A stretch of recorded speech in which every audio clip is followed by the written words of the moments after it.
clicked because you sense that life may not be as solid as it appears. Perhaps you've noticed odd coincidences or patterns that feel too perfect to dismiss. Imagine looking at a vivid painting and finding out you created it without knowing you held the brush. That's the essence of this script. Realizing you shape the reality you call your world. Life might be more malleable than you think. Your mental state, your beliefs, and even your expectations can all alter how events unfold. Picture yourself stepping outside in the morning. The air feels different. You pass by a neighbor who waves without saying a word. You sense a layer of unreality beneath every interaction. It's as if you're watching a script play out, one you unintentionally wrote. This moment is where we begin. The realization that you might be both observer and author of the story around you. I want to show you why the world behaves like a dream, you tell yourself. And I want to see if I can guide it instead of feeling trapped. Your curiosity about this topic brought you here. Many assume the world is fixed, yet they sense a hidden malleability. That assumption is what we'll challenge today. The problem sounds simple, feeling stuck in a daily cycle that leaves you convinced everything is concrete. You may have tried self-help tips or read books on mindfulness, yet you still question the nature of your existence. The twist lies in how you awaken to a dream while still living inside it. It's not about escapism. It's about seeing the role your awareness plays in shaping every scene. People think they have no control. They read headlines or face daily stress and assume it's all random. When you walk through life with that mindset, you remain a passenger on a ride you believe you never chose. Our narrative today will flip that idea. It will show you that your mental frame carries more weight than you might suspect.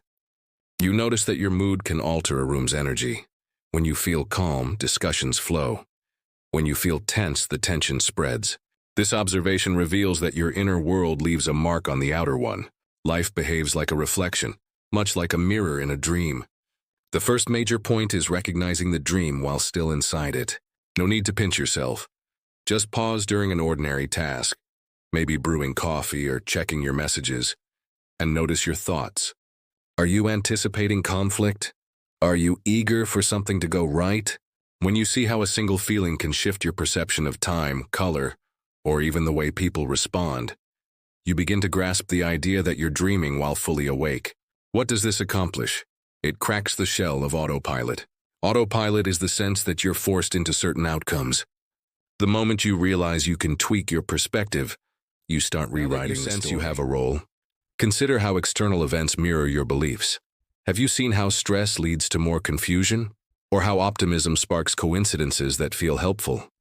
It's almost as if the dream reconfigures itself to match your inner state. This isn't about magical thinking. It's about noticing patterns. When you feel confident, you walk differently, speak differently, and the world often responds in kind. When you feel insecure, you're more likely to miss chances. Seeing this in action convinces you that your internal script influences the external stage. Next, examine the notion of surrender. Control doesn't always come from force. It can arise from flowing with events rather than opposing them. For instance, if you argue with someone, forcing them to change rarely works. But if you shift your approach, maybe by asking a genuine question, tempers cool. You haven't dominated the situation, you've guided it by letting go of the need to win. This works in the dream scenario too. You realize you're part of a bigger pattern. Instead of resisting it, you move with it. The dream then feels less like a prison and more like a collaborative dance. Surrender in this sense isn't weakness. It's a deeper form of navigation. Finally, see yourself as the source. If the world is a dream, you're the dreamer. That doesn't mean you snap your fingers and rearrange entire cities. It means you accept your influence on how life unfolds. You treat chance encounters as parts of an ongoing script you're helping to shape. When you embrace this perspective, you lighten up. Stress dissolves because you know you aren't powerless. You also don't blame external forces to the same degree. You recognize that a dream invites participation, not passive acceptance. Step back and review what just happened. In these past few minutes, you saw that life's solidity may hide a dreamlike quality. You realized that waking up mid-dream is about becoming aware in your daily routine. You discovered how your internal state mirrors itself in external situations. You noticed that letting go of forced control can bring genuine ease, and you remembered that you are a key element in designing your experience. You came here expecting to learn if the world around you is a dream. You're leaving with the insight that you create more of it than you realized. That is the extra layer, the unexpected twist that exceeds the promise of the title. You wanted to see if you're living in a simulation.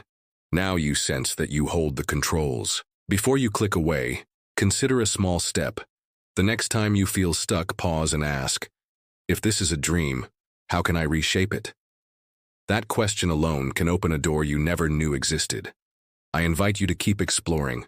If you want more on this idea, see the link below for a brief guide. Use it as a resource to deepen your understanding and test these concepts in your own daily scenes. Your reality might feel more flexible once you do. The next 6 minutes or the next 6 days are yours to sculpt. Enjoy the process of waking up inside the dream you've been living.